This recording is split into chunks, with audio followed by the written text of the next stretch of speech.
Afuera hay una invasión extraterrestre, un apocalipsis zombie y un asteroide que amenaza la vida en la Tierra, tal y como la conocemos. Solo el cine nos salvará. Por eso, esto es Películas para el Fin del Mundo, con Ricardo Ottone y Fernando Guida. Estamos con Demián Ruña, director de Aterrados, director de No sabes con quién estás hablando, de Malditos Sean y del fenómeno multipremiadísimo de 2024 Cuando acecha la maldad. Demián, primero gracias por haber venido y vamos a hablar un poco de cine de género sobre todo. Sí, bueno, gracias por la invitación y por darme la posibilidad de elegir un puñadito de películas para llevármelas al fin del mundo. Sabemos y ya es un hecho que el apocalipsis es inminente, entonces bueno, ¿qué se puede hacer? Como dijo alguien, salvo ver películas, veamos películas. Porque es verdad que se viene un asteroide. Así que, Algo se viene. Evidentemente afuera no está todo bien. No. Bueno, arranquemos con tu primera película de estas que elegiste. No tu primera, no son películas tuyas, sino 3 películas que vos pensás que no tendríamos que llevar al fin del mundo. ¿Cuál es la primera?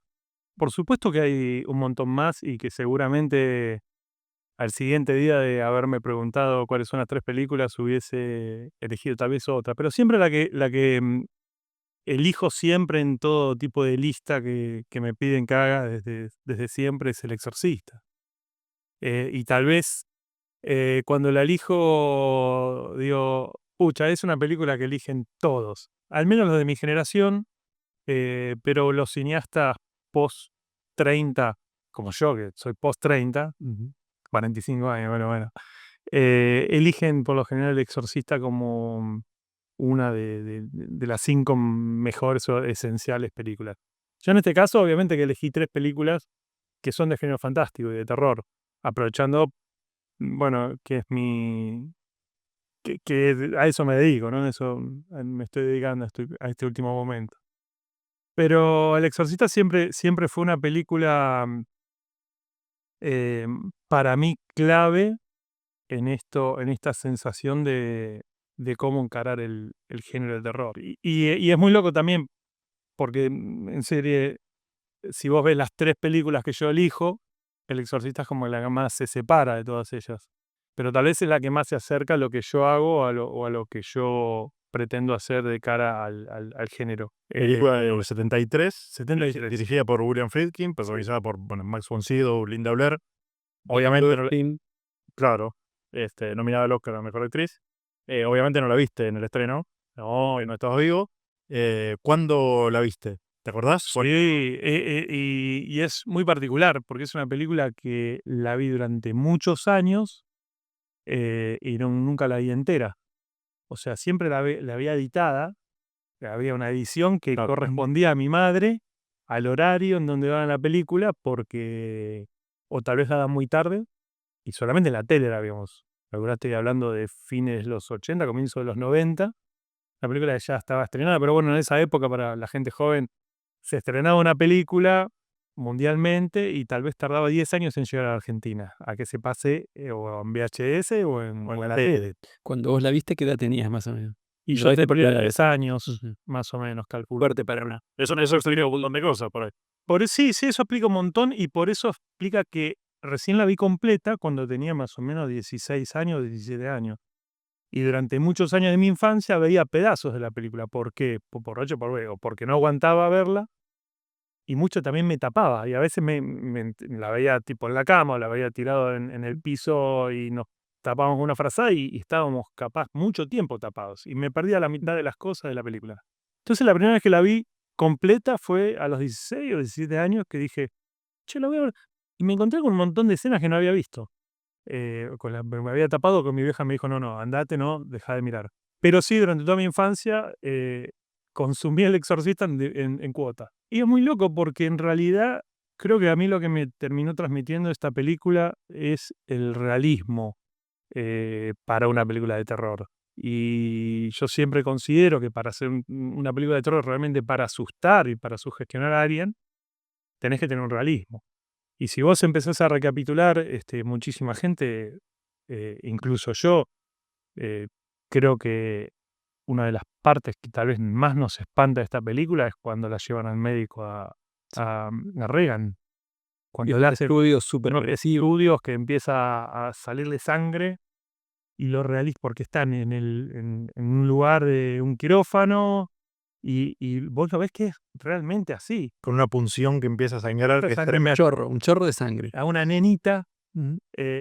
y yo era nenito también, pero aún así me conmocionaba y hoy en día, viéndolo a la distancia, digo, pucha, sí, el realismo que te da la película, más allá de sus planteos, más allá de su estética increíble, está dada obviamente por cómo lo encaró el director y por las actuaciones. Y muchas veces hasta mismo uno dice, bueno, son todos actores que no son conocidos, o en esa época no eran conocidos. Solamente Mark von Sydow era conocido, pero hasta mismo Mark von Sydow casi irreconocible para esa época. Y quizá para el público norteamericano no era tan conocido. También. Y, y todo lo que hizo el director William Franke cuando le propusieron, porque esto lo hizo Warner, es un estudio grande, donde le proponían un cast importante, como Marlon Brando, como Jack Nicholson. Él prefería no tener famosos para no perder esa cuota de realismo que te dan estos personajes. Nadie va a creer que Jack Nicholson es un cura, dijo William Friedkin cuando le ofrecieron a Jack Nicholson para protagonizar la película. Y tampoco Es más, y él rechazó obviamente a Marlon Brando, porque dijo, esto, si no, va a ser una película de Marlon Brando. claro, sí.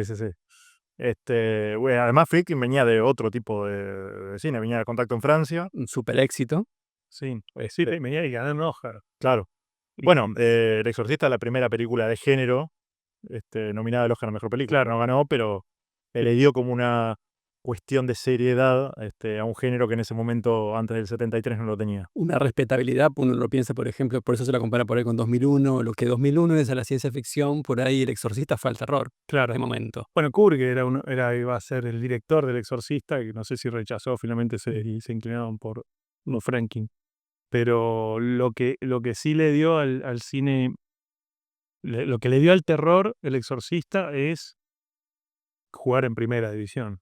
A Claro. partir del Exorcista, el género de terror empezó a ser mucho más respetado y se pudo ver que puede abordar otras temáticas para todo el público masivo, más allá de que es una película catalogada R, ¿no? Y aún así fue un récord en taquilla para una película R. Pero bueno, sí puso el género de terror, que antes era solamente entretenimiento, como género como considerado menor, siempre lo fue, pero en ese momento lo que hizo fue realmente ponerlo a jugar en los grandes estudios, digamos. Y bueno, lo tiene todo, es una película que para mí tiene unos efectos especiales increíbles. Pensar que es todo analógico, absolutamente todo lo que se ve en esa película, no hay nada digital. No existía todo. No existía nada, no podías borrar un cable, ¿no? Porque siempre me viene a la memoria esa famosa escena, ¿no? De Reagan caminando como araña en la escalera. Bajando la escalera. Claro. Que yo no sé si, bueno, después seguramente cuando hicieron el Director Cut, que estrenaron en el 2002, seguramente borraron los cables, pero En realidad esa escena él no la puso en el no la primer puso, corte. claro, Porque además decía que estaba demasiado al principio de la película. claro. Eso le valió cierta pelea con Peter Blatty, que quería mucho esa escena, Sí. y la incorporó después, en un corte posterior. Claro, yo un reportaje, no sé qué fue lo que escuché, como que el tipo decía que no recordaba haber filmado esa escena. O sea, él negaba, se hacía el sota, que esa escena existía.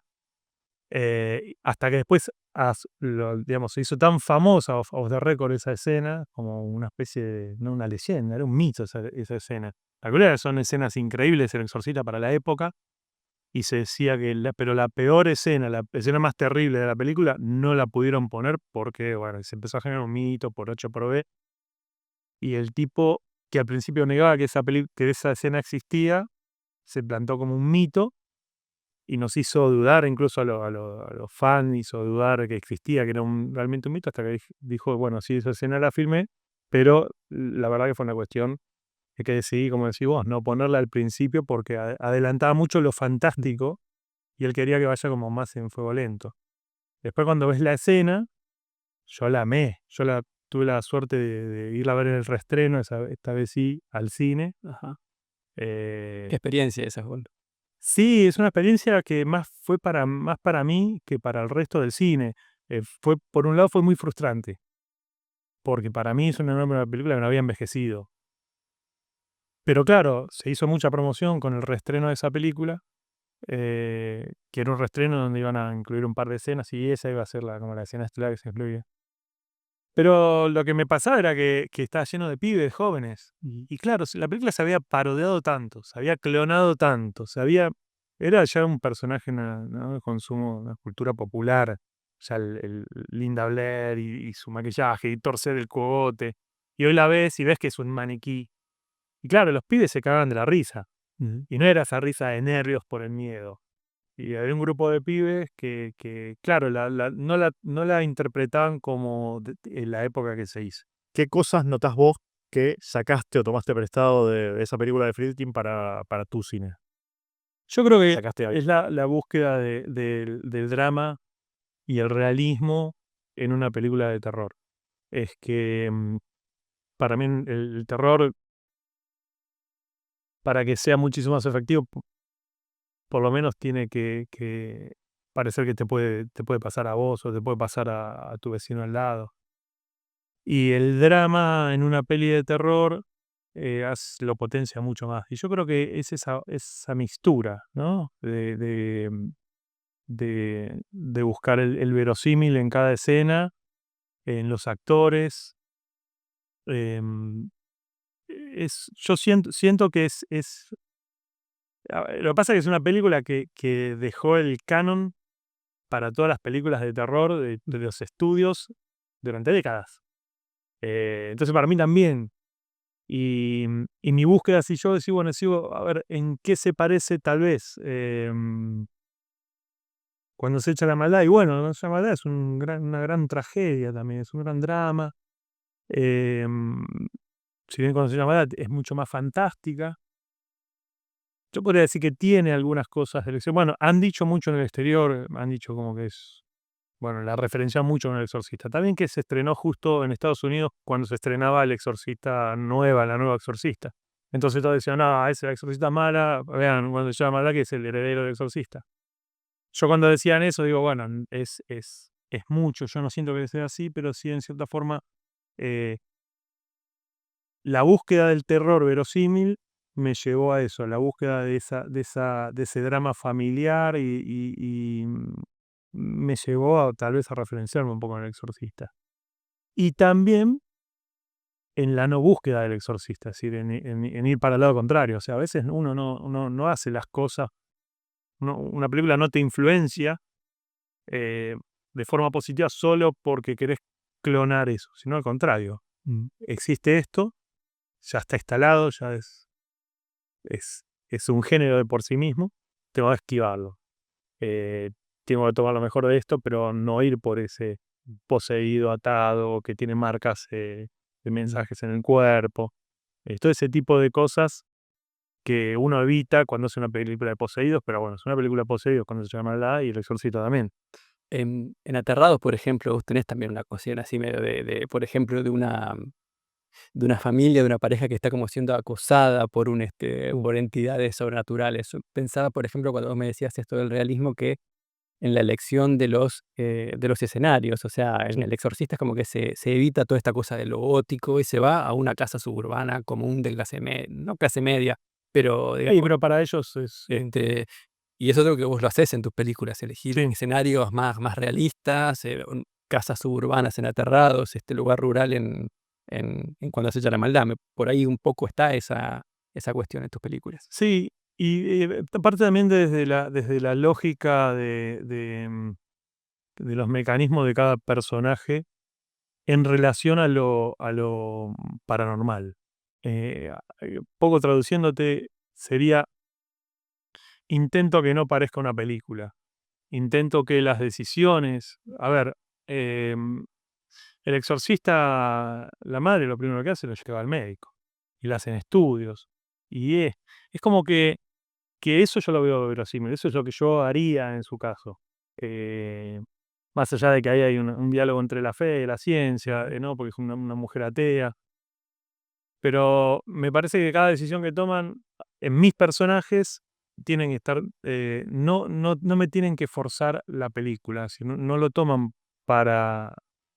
Es una decisión que creo que la tomaríamos todos, con errores, virtudes, ¿no? Pero Eso también creo que es un punto que va por ese lado. De hecho, el personaje de Carras, del padre, del cura, digamos, es psiquiatra también, o sea, Claro, le empieza a buscar una explicación más psiquiátrica a lo que le pasa a Regan que una...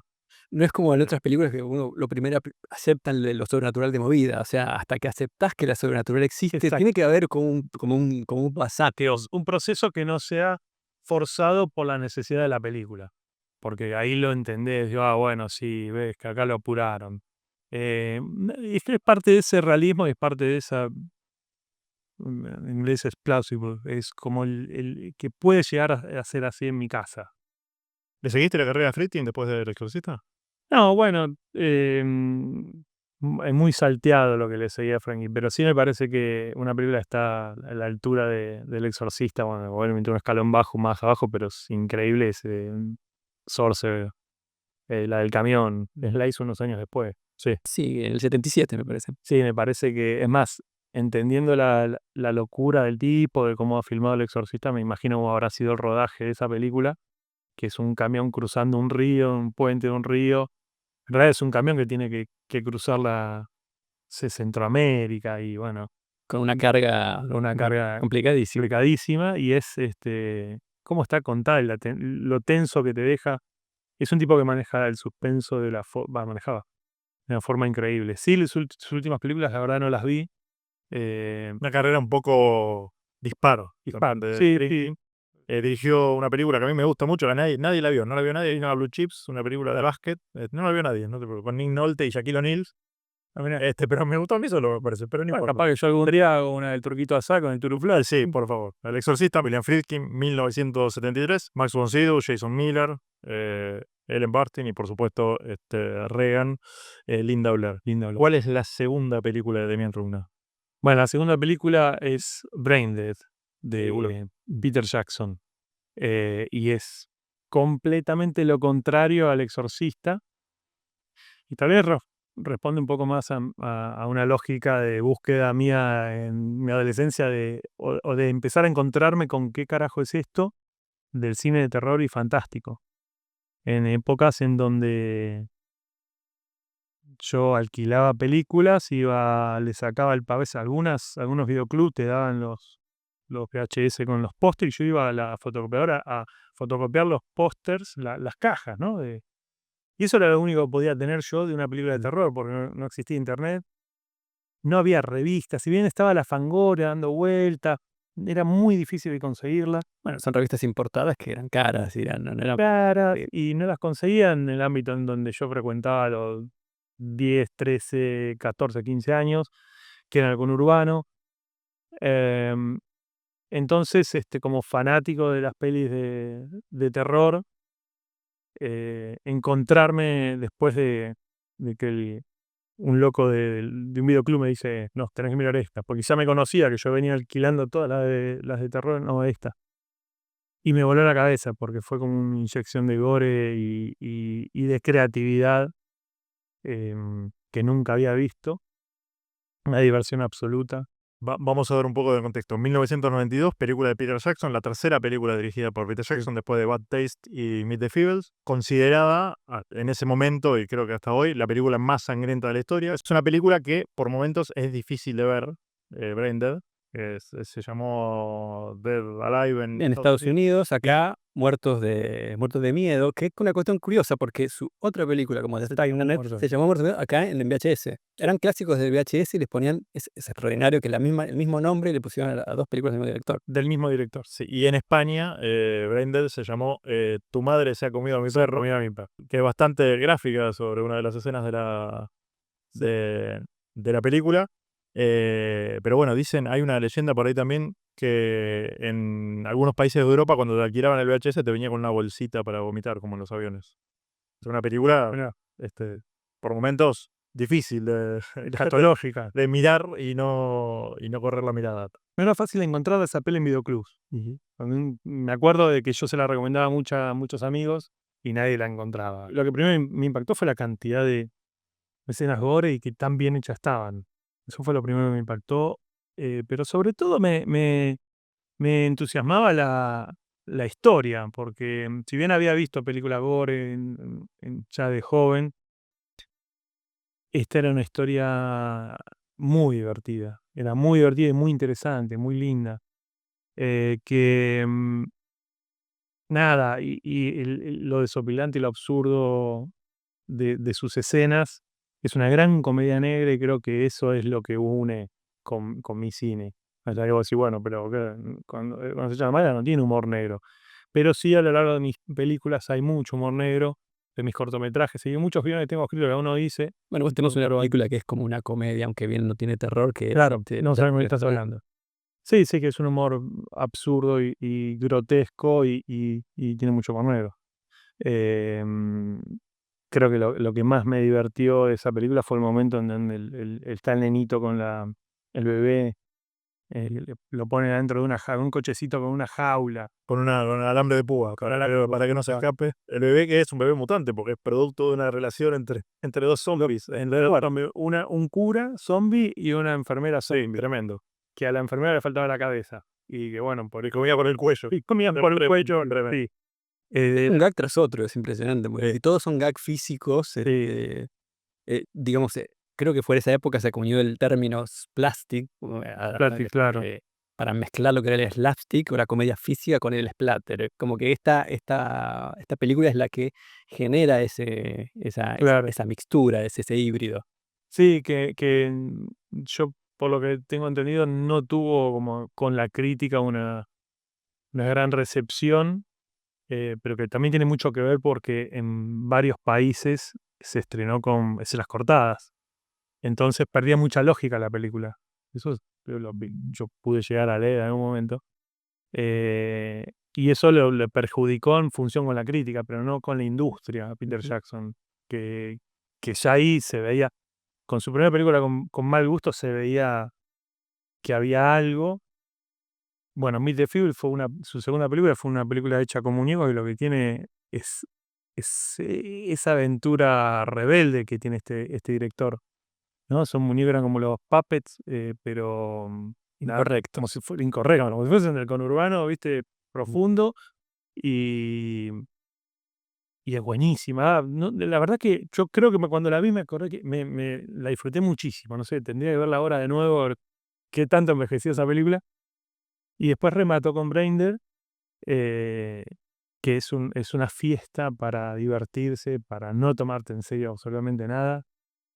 Pero creo que lo que me une mucho a mí con esa peli es un poco siempre elevar apostar más y más y más. Porque cuando vos pensás que ya viste todo, no, y esto es increíble. Hay una escena en la película donde unas tripas con un ano. Como un sistema digestivo, Un tiene tema digestivo que personaje, hermano. Es Ujú. un personaje que persigue a nuestro protagonista, a nuestro héroe, y se va tirando pedos. Eh, bueno, no, tienen unas secuencias increíbles y que desborda creatividad absoluta, y sobre todo la historia es muy, muy divertida, es muy, muy interesante y llevadera. La historia termina siendo un drama familiar, porque es Sí. un tipo que tiene muchos traumas con la madre Claro, y que por eso no la quiere dejar morir. básicamente la liberación de Sí. ese personaje de su madre castradora. Técnicamente la película es increíble. alucinante. Atrás de los monstruos, de los zombies, de todas las cosas que pasan, está Richard Taylor, que es un colaborador habitual Claro. de Peter Jackson, que después ganó 5 Oscars con Peter Jackson por Criaturas del Señor de los Anillos, por King Kong. Y ahí ya se veía medio como que, bueno, este tipo es interesante. Y qué bueno la apuesta también de estudio, no de Warner, ¿no? De apostar a Peter Jackson a hacer El Señor de los Anillos. Dije, ¿por qué? Yo me acuerdo que en un momento pensé, esto lo pusieron porque, claro, hizo asociaciones estúpidas de un adolescente, pero digo, no, lo pusieron porque hizo las escenas con el bebé, que era el bebé en Braindead, que era grande, era un adulto disfrazado de bebé y lo hacía parecer como era chico. Entonces, relacionaba con que Frodo, los trucos de cámara se relacionaban con los... Bueno, es medio un Gollum también este bebé. Sí, es horrible. Peter Jackson y sobre todo estas primeras películas han sido muy muy influyentes, sobre todo influyentes acá en Argentina, para el cine fantástico Sí. argentino. Pienso, por ejemplo, que Peter Jackson y Sam Raimi, por ejemplo, Sí. fueron prácticamente los santos patronos de la primera generación de tipos que quisieron hacer terror en Argentina. Sí, los 90. sí, sí, totalmente de acuerdo. Y por eso, y yo creo que, bueno, yo creo que para los cineastas es mucho más importante Mal Gusto de Peter Jackson que Braindead. Porque Mal Gusto marcó como, che, mirá, es una película casera, una película súper independiente de zombie, la hicimos con mis amigos el fin de semana en casa, y que esto un poco te trae a colación lo que es la tercera película que elegimos, Ujú. que es, ¿cuál es? Que es Plaga Zombie. Que no es necesariamente decir Plaga Zombie 1, 2, 3, yo creo que es Plaga Zombie como una sola película. Barça Producciones. Barça. Sí, sí, pero La técnicamente trilogía, sí, Plaga Zombie, sí. claro. Que es nuestro mal gusto, nuestro como argentino, como nuestro mal gusto de Peter Jackson.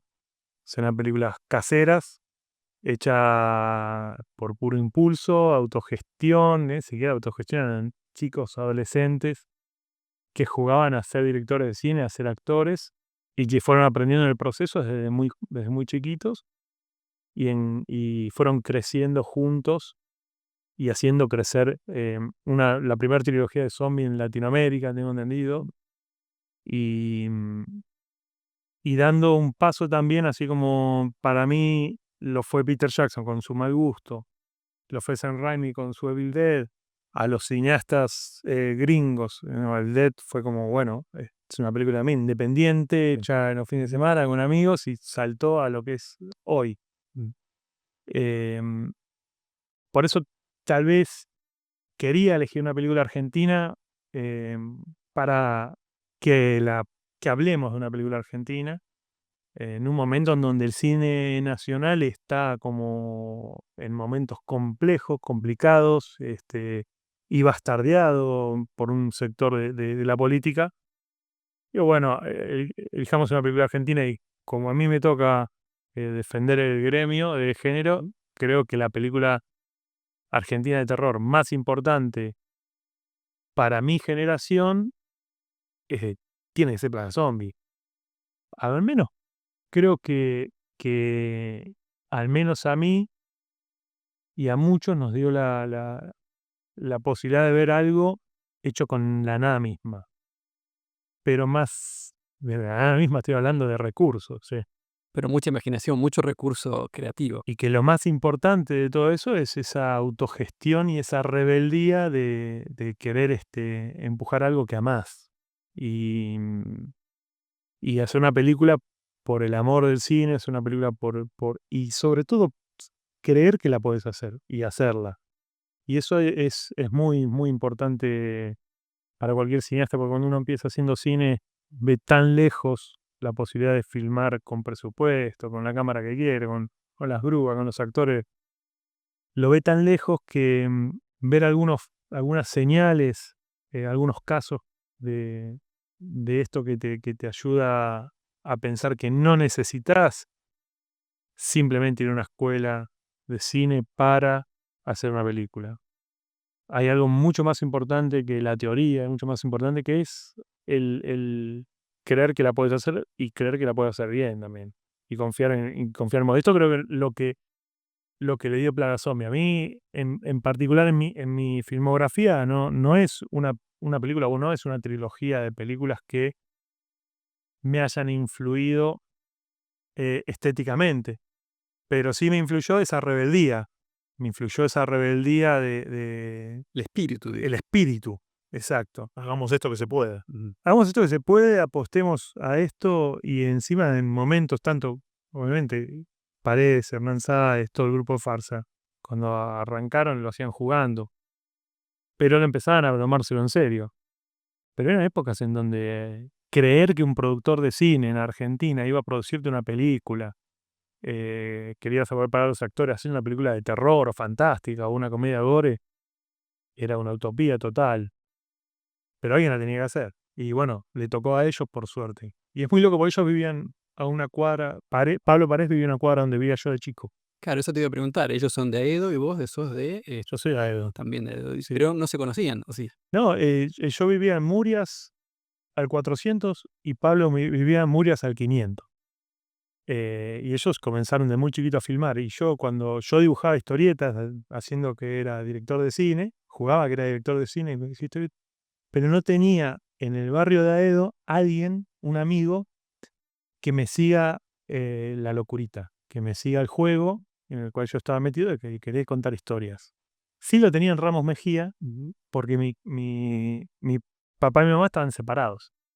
Entonces, cuando me tocaba ir a Ramos Mejía, que eran los fines de semana, Paredes y los chicos de Farsa filmaban a una cuadra de mi casa, en la calle. Y vos no te enterabas. Yo no me enteraba, yo me enteré después y no lo podía creer. Supe la existencia de Plaga Zombie en una convención de cómic llamada Fantabaire, que yo estaba metido en el mundo de los cómics, porque yo dibujaba, estudiaba cómic, y paso por ahí, paso en Fantabaire y me dan un panfleto y veo de Plaga Zombie y digo, no sé qué, la película, digo, una película de zombie argentina, qué raro, digo. Y una vez vi como una solicitud, no sé, como en un aviso que estaban buscando actores para hacer de zombie en una película en Aedo. Digo, yo soy de Aedo. No me animé ni siquiera a escribirles, porque me parece que ya había pasado tiempo pues, de esa publicación. Y después quedó como en la nada. Me quedó como, bueno, ya fue. No, En Miami vos viste el afiche, pero no fuiste a verla. no, porque ni siquiera creo que estaban terminándola, o estaban juntando fondos para terminarla. Y se ve que la terminaron, pero yo ya no estaba involucrado en el cine. Estaba en el mundo de historietas y muy enfrascado en lo mío. Cuando empecé a estudiar, empecé a estudiar, empecé a hacer mis cortos de terror, y empiezo a mandar a festivales y me encuentro con Buenos Aires Rojo Sangre, me encuentro con Plaga Zombie 2. Y Plaga Zombie 2 me llevó a Plaga Zombie 1. Y bueno, eso fue como ver escena de una película de zombie de terror, un género que amé toda mi infancia, mi adolescencia, filmadas a la vuelta de mi casa, me descolocaba. Digo, ¿cómo puede ser? Pero eso es a la vuelta de mi casa, esto es a 2 cuadras de mi casa, esto es en la calle Alegría, y esto, o sea, no puede ser, es una locura. O sea, me entero muchos años después de la existencia de ellos, bueno, ellos ya estaban en su camino y lo cual fue hermoso también, porque hicimos una amistad y en un momento estuvimos a punto de hacer mi primera película juntos, de la que iba a ser producida por ellos porque había conseguido un dinero y no tenía nadie, era un simple estudiante de imagen y sonido, no tenían nadie en quien confiar que haya hecho algo importante, y les tocó timbre a Paredes y Hernán Sáez y me dice, sí, vamos a hacerla juntos, estuvimos laburando un poquito y al final después la plata nunca apareció. Pero no, sí, a mí tiene eso, ¿no? Es una propuesta muy punk, es esa rebeldía en lo que hicieron con estas 3 películas, que para muchos son 4, porque hay una versión yankee también. Pero para mí era tal vez rescatar la importancia que existe esta película para el cine de terror en Argentina. Al menos lo fue para mí y creo que para mucha, nada, marca un antes y un después también. Y uno, si las ve las 3, entiende cómo es hacer una película casera, que hasta ni siquiera te podría decir es independiente, una película casera, hecha con tus amigos en tu casa, en el fondo de tu casa, y aprendiendo a hacerla con efectos hechos con los elementos que tiene, cómo fueron creciendo, pero siempre de una forma muy casera y que se convirtieron, bueno, cada uno en profesionales de la puta madre. Estos chicos de Farsa, hay un documental que es muy reciente de Nicanor Loretti, se llama 1.000.000 de zombies, que te cuenta toda la historia y es muy muy bueno el documental. Bien, El Exorcista, Braindead, Plaga Zombie, las 3 películas de Mian Rugna para el fin del mundo que se avecina. Las 3 películas que tenemos que guardar, si no las vieron, véanlas. Lo que dijimos. Pueden volver a verlas, si ya las vieron. Si ya las vieron, las pueden volver a ver. Plaga Zombie, las 3 y todas las películas de Farsa Producciones están en el canal de YouTube de Farsa Producciones. Así que son fácilmente conseguibles. Demian, muchas gracias. Muchas gracias, Pablo. Muchas gracias a ustedes. Esto fue Películas para el Fin del Mundo, con Ricardo Ottone y Fernando Guida.